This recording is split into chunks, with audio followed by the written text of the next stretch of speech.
Hi everyone, स्वागत है आप सभी का आज की वीडियो में। आज इस वीडियो में हम क्लास नंबर 5 के बारे में डिस्कस करेंगे और जैसा कि आपको मालूम है कि सीटेट के लिए रेगुलर बेसिस पे मैं क्लासेस ले रही हूँ और इससे पहले हमने 4 क्लासेस में जितने भी इंपॉर्टेंट टॉपिक होते हैं आपके सिलेबस के अकॉर्डिंग उसको मैंने कवर कर दिया है। So if you are preparing for CTET exam and इसके अलावा अगर किसी और ऐसे अन्य स्टेट टेट की तैयारी आप कर रहे हैं तो definitely this video will help you. And आज की क्लास में हम बात करने वाले हैं रेमिडियल टीचिंग के बारे में, यानी कि उपचारात्मक शिक्षण क्या होता है, भाषा में रेमिडियल टीचिंग का क्या काम है, किस पे किया जाता है, क्या स्ट्रैटेजीज होती हैं जहाँ से आपके पेपर में क्वेश्चन फ्रेम होते हैं। तो आज इन सभी चीज़ों के बारे में हम बात करेंगे। तो वीडियो को बिल्कुल भी स्किप मत करना, watch till the end do share with your friends as well, ताकि जितने भी लोग तैयारी कर रहे हैं सीटेट के लिए उन तक ये वीडियो पहुँचे। तो चलिए फिर करते हैं वीडियो की शुरुआत। बहुत ब्रीफली मैं डिस्कस करूँगी और बहुत ज़्यादा क्वेश्चन यहाँ से नहीं आते, जहाँ से क्वेश्चन आते हैं वो ही पॉइंट हम यहाँ पे कवर करने वाले हैं। ठीक है, तो चलिए स्टार्ट करते हैं।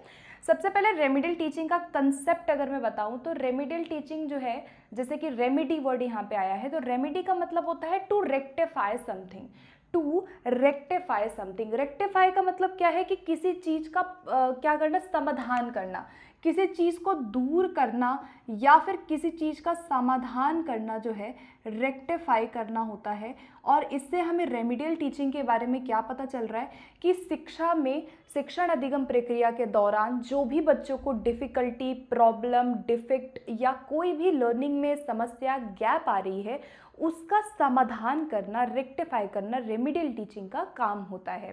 यहाँ पे एक टीचर क्या करता है डेली बेसिस पे, यानी कि यहाँ पे अगर मैं रेमिडी की बात करूँ तो ये फॉर्मेटिव का पार्ट है जहाँ पे ड्यूरिंग टीचिंग लर्निंग प्रोसेस, जब जब भी टीचर पढ़ा रहा होता है क्लासरूम में या पूरे साल आप देखोगे लगातार क्या करता है, रिमूव करता है बच्चों के गैप्स को। गैप्स जो हैं वो भाषा से संबंधित भी हो सकता है, किसी भी विषय से संबंधित जो भी कठिनाई बच्चे को आ रही है क्लासरूम के दौरान, पढ़ने के दौरान, तो जो भी डिफ़िकल्टी आती है उसी डिफ़िकल्टी को, उसी गैप को क्या किया जाता है, रिमूव किया जाता है और फिल किया जाता है। फिलिंग द गैप्स भी कई बार आपके पेपर में आ जाएगा कि filling the gaps is related to, तो गैप को फिल करना यानी जो प्रॉब्लम है उसको फिल करना, उसको दूर करना।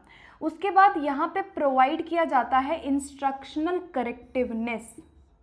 यहाँ पे रेमिडियल टीचिंग का मतलब है कि हम यहाँ पे इंस्ट्रक्शनल तरीके से बच्चों के गैप को दूर करते हैं और उनकी गलतियों को करेक्ट करते हैं। जो भी वो प्रॉब्लम में है, जो भी उसको डिफ़िकल्टी आ रही है, जो भी वो गलत कर रहा है, अगर जो भी उसके एरर्स हैं उसको क्या किया जाता है, करेक्ट किया जाता है। तो इसी को कहा जाता है इंस्ट्रक्शनल करेक्टिवनेस। ठीक है, उसके बाद आगे बढ़ते हैं। टू रिकंडीशन हैबिट्स, स्किल्स, यहाँ पे देखो बच्चे की हैबिट को या उसकी स्किल को रिकंडीशन करने का काम भी किया जाता है।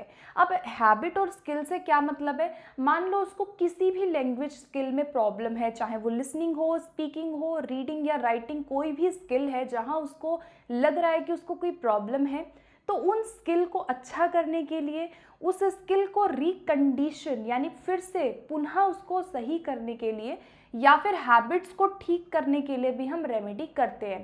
तो रेमेडी हम कब कब कर सकते हैं, रेमेडी हम करते हैं कोई गैप को रिमूव करने के लिए, गैप को फिल करने के लिए, रेक्टिफाई करने के लिए, किसी प्रॉब्लम एरिया को कम करने के लिए, या फिर उसको हम इंस्ट्रक्शनल करेक्टिवनेस देंगे, या फिर हम जो भी बैड हैबिट होती है बच्चे के अंदर, जो बुरी आदत है, तो उन बैड हैबिट्स को गुड में कन्वर्ट करना भी रेमेडी का काम होता है। तो इन सभी चीज़ों के लिए हम क्या करते हैं, रेमेडियल टीचिंग को अपनाते हैं।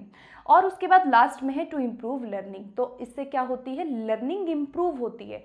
तो इसीलिए इसको कहा जाता है कि this is a part of formative assessment, जहाँ पे teacher during teaching learning process पूरे साल बच्चों की कमियों को देखता है, दूर करता है और उनकी लर्निंग को अच्छा करता है। तो यहाँ पे रेमेडी का यही मतलब है, यहीं से कोई भी क्वेश्चन आपका यहाँ से बन जाएगा। अब बात करते हैं कि किसको दी जाती है रेमेडियल टीचिंग। हमें पता तो चल गया कि हम गैप को दूर कर रहे हैं, प्रॉब्लम को दूर कर रहे हैं, लेकिन किन बच्चों पे हम रेमेडियल टीचिंग अपनाते हैं। तो सबसे पहले वो बच्चे आते हैं जो स्लो है। इसमें देखो स्लो लर्नर वो लर्नर होते हैं जिनकी बुद्धि लब्धि कम है, ठीक है, तो आपको पता है कि 70 वाली जो IQ वाले बच्चे होते हैं जिनका सीमा रेखा बुद्धि लब्धि होती है, मतलब जो बॉर्डर लाइन पे होते हैं, तो 70 से कम वाले सभी बच्चे किस में आते हैं, स्लो लर्नर में आते हैं। तो ऐसे बच्चे जिनका IQ कम है वो बच्चे, या फिर इनको हम स्लो लर्नर भी बोलते हैं, IQ कम है या स्लो लर्नर है, उन पे हम रेमेडी करते हैं, रेमेडियल टीचिंग उनके लिए की जाती है। और यहाँ पे ऐसे बच्चे जो बैकवर्ड है, बैकवर्ड लर्नर का मतलब है जो पढ़ने में बैकवर्ड है, जो अपने पीयर से, अपने साथियों से, अपने क्लासमेट से, जो बच्चे पढ़ाई में थोड़े पीछे हैं या जिनको कुछ समझ नहीं आ रहा है, जिनको कोई प्रॉब्लम है, ऐसे बच्चों पे रेमेडी करते हैं। उसके बाद तीसरे नंबर पे वो स्टूडेंट्स आते हैं who are lag behind from their peers, जो लेग बिहाइंड अदर्स है।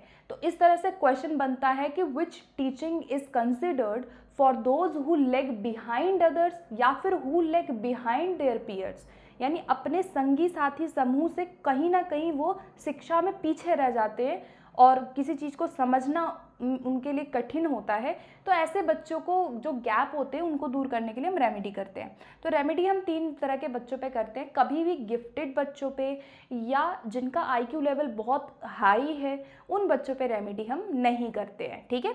तो यहाँ पे रेमेडियल टीचिंग का हो गया। फॉर्मेटिव असेसमेंट का पार्ट है, किन बच्चों पे किया जाता है और इसका कॉन्सेप्ट क्या है। तो कॉन्सेप्ट यही है कि हम समस्या को दूर करने का काम, रेक्टिफाई प्रॉब्लम को दूर करने का, या डिफेक्ट्स को या हैबिट्स को सही करने का, स्किल्स को सही करने का काम यहाँ पे करते हैं, ठीक है। अब हम आगे बढ़ते हैं, प्रोसीजर देख लेते हैं रेमेडियल टीचिंग का क्या एक प्रोसीजर होता है, क्या हम यहाँ पे स्टेप्स को अपनाते हैं, ठीक है। तो सबसे पहले रेमेडियल टीचिंग का फर्स्ट स्टेप होता है टू आइडेंटिफाई पुअर स्टूडेंट्स। सबसे पहले आप अपनी क्लासरूम में उन बच्चों को आइडेंटिफाई करते हैं जो पुअर हैं, जो पढ़ने में कमज़ोर हैं, जिनको समस्या आ रही है। पहले हम उन बच्चों को क्या करते हैं, आइडेंटिफाई करने का काम करते हैं। तो पहला स्टेप क्या है, आइडेंटिफाई पुअर स्टूडेंट्स। दूसरा स्टेप होता है diagnostic test related to the specific area. अब देखो, आपने बच्चों को आइडेंटिफाई तो कर लिया, मान लीजिए आपकी क्लास में 3 ऐसे बच्चे हैं जिनको कहीं ना कहीं भाषा में प्रॉब्लम है, जिनको रीडिंग में प्रॉब्लम है, तो आपने आइडेंटिफाई कर लिया उन बच्चों को।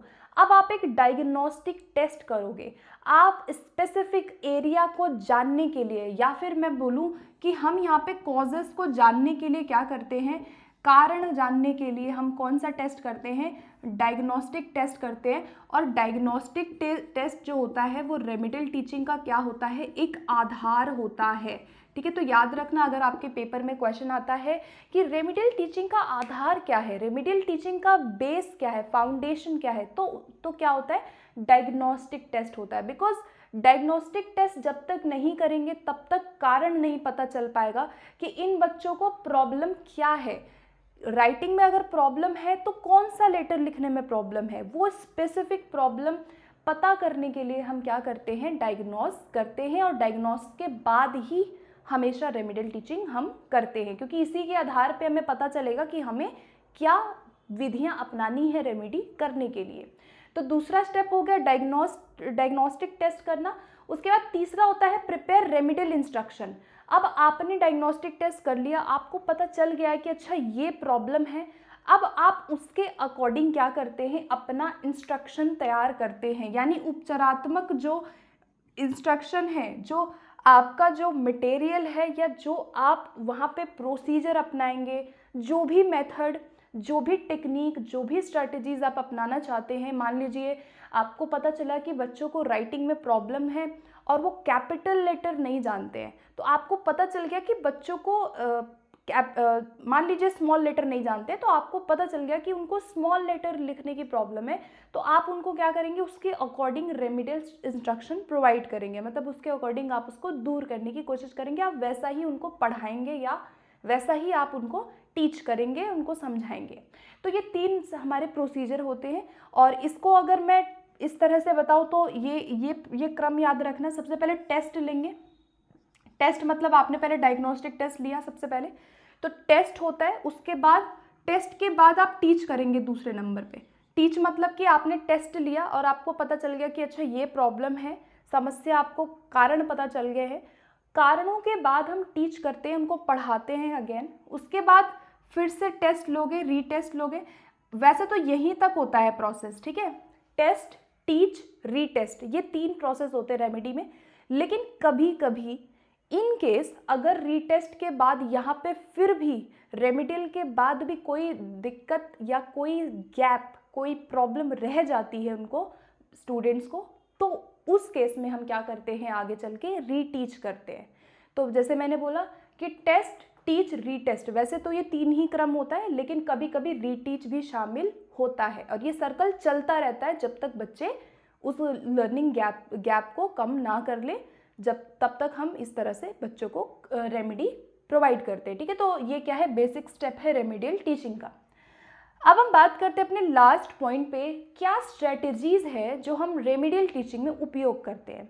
तो यहाँ से आपका क्वेश्चन बन जाएगा कि if you are doing any remedial work और remedial instruction, if you are providing a remedial instruction, so what strategies will you adopt, कौन सी स्ट्रैटेजीज हैं जो आप वहाँ पे फॉलो करेंगे। तो पहली बात ये बता दूँ कि जितनी भी आप चाइल्ड सेंटर्ड एक्टिविटीज़ देखते हो, लर्नर सेंटर्ड एक्टिविटीज़ देखते हो, सारी एक्टिविटीज़ रेमेडी में आ सकती हैं। अब बाकी जो आपको नहीं पता वो देख लेते हैं। सबसे पहले IEP आता है, सबसे इम्पॉर्टेंट यही वाला है। IEP की फुल फॉर्म आती है तो इंडिविजुअलाइज्ड एजुकेशन प्रोग्राम हम बच्चों को प्रोवाइड करते हैं। यानी कि जो मैंने यहाँ पे स्टूडेंट डिस्कस किए थे, ऐसे स्लो लर्नर जिनको गैप है, जिनको प्रॉब्लम है, वैसे बच्चों पे क्या किया जाता है, व्यक्तिगत तौर पे ध्यान दिया जाता है। तो इसको कहा जाता है इंडिविजुअलाइज्ड एजुकेशन प्रोग्राम। व्यक्तिगत तौर पे हर बच्चे को ध्यान दिया जाता है, उसकी लर्निंग के गैप को कम किया जाता है। तो पहला स्ट्रैटेजी है IEP प्रोग्राम। दूसरा है एक्शन रिसर्च। कई बार टीचर एक्शन रिसर्च भी करता है। तो एक्शन रिसर्च क्या होता है, एक ऐसा साइंटिफिक रिसर्च जो टीचर लोकल लेवल पे अपने क्लासरूम या विद्यालय की जो समस्या है, आए दिन जो लोकल लेवल पे जो प्रॉब्लम है, क्लासरूम प्रॉब्लम है, उनको टीचर दूर करने के लिए कुछ स्टेप्स फॉलो करता है। ठीक है, पहले समस्या का पता लगाएगा, फिर दूर करेगा। तो हम एक्शन रिसर्च भी यहाँ पे करते हैं। उसके बाद डायरेक्ट टीचिंग कर सकता है टीचर, जैसे जो उनको नहीं आया तो डायरेक्टली उनको पढ़ा सकता है। डायरेक्ट टीचिंग स्ट्रैटेजी इसको कहा जाता है। जो उनको नहीं आया उसके आधार पे आप उनको डायरेक्टली पढ़ाते हो। उसके बाद यहाँ पे हम ड्रिल और रिवीजन भी करा सकते हैं, बच्चों को रिवाइज कराएंगे जो उनको नहीं आया है ना। मान लो उनको राइटिंग में प्रॉब्लम थी, स्मॉल लेटर नहीं लिख पा रहे बच्चे ABCD, तो मैं उनको क्या कर दूंगी, रिविजन कराऊंगी, ज़्यादा से ज़्यादा ड्रिल कराऊंगी। तो ड्रिल जो है वो बहुत अच्छा नहीं माना जाता है। ड्रिल को मैं लिखूंगी यहाँ पे लीस्ट इम्पॉर्टेंट, सबसे कम ज़रूरी ड्रिल होता है रेमेडी में। अगर आपके पेपर में क्वेश्चन आता है तो ड्रिल सबसे कम ज़रूरी होगा, मतलब बहुत अच्छा इसको नहीं मानते हैं, लेकिन still we use in remedial teaching. अब आता है यूज़ ऑफ रिवॉर्ड्स। हम बच्चों को रिवॉर्ड दे सकते हैं ना, अच्छा काम कर रहे हैं, किसी बच्चे ने बहुत अच्छा काम किया, आप उसको रिवॉर्ड यूज़ दे सकते हो, पुरस्कार वगैरह दे सकते हो ताकि वो मोटिवेटेड हो। उसके बाद मल्टी सेंसरी अप्रोच, सेंसेस से पढ़ाना, ऐसे अप्रोच फॉलो करेंगे जहाँ पे उनके सेंसेस का काम हो। उसके लिए और क्या कर सकते हैं, ऑडियो विजुअल एड का यूज़ कर सकते हैं, रियल ऑब्जेक्ट रीलिया हम ला सकते हैं, कंक्रीट चीज़ों से सिखा सकते हैं। तो जैसे मैंने बोला, जितनी भी लर्नर सेंटर्ड चीज़ें होती है, अच्छी चीज़ें होती है, प्रोजेक्ट हो गया, ग्रुप वर्क हो गया, पीयर असेसमेंट हो गया, सब कुछ इसमें आ जाएगा। ठीक है, उसके बाद कम्युनिकेटिव और सिचुएशनल मेथड से हम पढ़ा सकते हैं ना। आप कम्युनिकेटिव अप्रोच यूज़ कर सकते हो जहाँ बच्चे आपस में इंटरेक्शन यूज़ ज़्यादा करेंगे। तो ये ऐसी स्ट्रैटेजीज़ हैं जिसमें बच्चा एक्टिवली पार्टिसिपेट कर रहा है, और इससे क्या होगा कि रेमेडियल टीचिंग में जो भी गैप है वो दूर होंगे।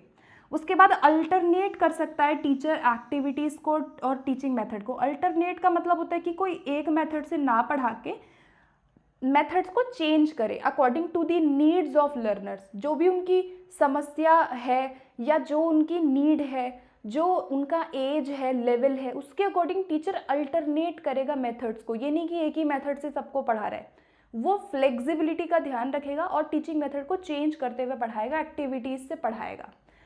उसके बाद कोलैबोरेटिव लर्निंग हो गया, ग्रुप लर्निंग। कोलैब में बच्चे सीख रहे हैं, आपस में पेयर में सीख रहे हैं, तो बच्चे सीखेंगे। और उसके बाद प्रोग्राम्ड इंस्ट्रक्शन का यूज़ भी टीचर कर सकता है, जो कि सेल्फ पेस से सीखने पे बल देता है। यानी यहाँ पे बच्चे स्वयं की गति से ज़्यादा सीखते हैं। स्किनर के द्वारा दिया गया था प्रोग्राम इंस्ट्रक्शन। ठीक है, तो ये एक अच्छा तरीका है जहाँ पे बच्चों को इमीडिएट करेक्शन फीडबैक मिलता रहता है और वो अपने सेल्फ पेस से, ओन पेस से सीखते हैं। तो ये कुछ स्ट्रैटेजीज़ है जो कि हम रेमेडियल टीचिंग में यूज़ करते हैं। तो आज के सेशन में रेमेडियल टीचिंग होता है कंप्लीट, और इतना आप जान लोगे तो इसके अलावा कुछ आपको नहीं पढ़ना होगा, क्योंकि क्वेश्चन जो है ज़्यादा नहीं आते। अगर क्वेश्चन आपका बनेगा तो यहीं से बनेगा, कहीं ना कहीं से, इसी में से कहीं से बन जाएगा, ठीक है। तो आई होप कि आज के सेशन में ये टॉपिक बहुत अच्छे से आप लोगों को क्लियर हो गया होगा। एंड सेशन कैसा लगता है आप लोग अपना फीडबैक भी दिया करें, सेशन को शेयर करें अपने फ्रेंड्स के साथ ज़्यादा से ज़्यादा। And if you are watching me for the very first time then do subscribe, do not forget to subscribe to my channel, क्योंकि आगे चल के सीटेट की और भी वीडियोज जो है चैनल पे इसी क्रम में आएंगी, ठीक है। तो मिलते हैं फिर अगली वीडियो में। एंड टेलीग्राम ग्रुप से आप जुड़ सकते हो, लिंक आपको मिल जाएगा कमेंट बॉक्स में, ठीक है। तो thank you so much for watching this video. फिर मिलते हैं अगले टॉपिक के साथ। Thank you.